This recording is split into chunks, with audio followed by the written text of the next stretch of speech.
Richest people in the world progression, 1953 to 2020. Bezos has been declared not only the wealthiest person alive, but of all time. But while his estimated fortune is technically the largest ever accrued by one individual, this does not take into account inflation or a number of other factors, including how wealth is actually measured. With a fortune of around $400 billion, Mansu Musa, one of Malian, the first king of Timbuktu, may not be a household name, but by most estimates is the richest person who ever lived.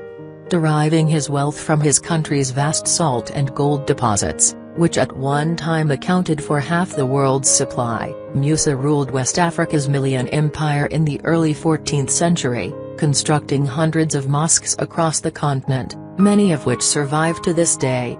With a fortune estimated at between $300 to $400 in today's money, Tsar Nikolai Alexandrovich Romanov, Nicholas II, of Russia was deposed and subsequently executed by the Bolsheviks in the aftermath of the Russian Revolution. The Independent notes that, following his canonization by the Russian Orthodox Church, he is also the richest saint in history.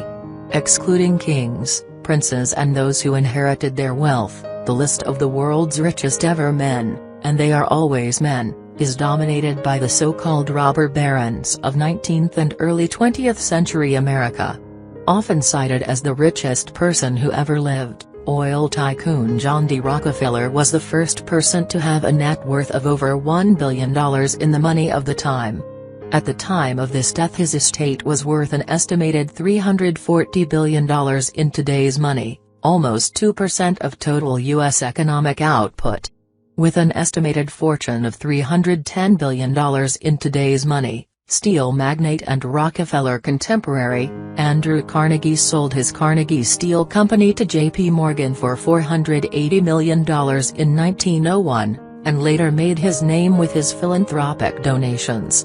Automobile pioneer Henry Ford, who perfected the production line and has become a byword for American entrepreneurship, had a fortune of around $199 billion at the time of his death in 1947.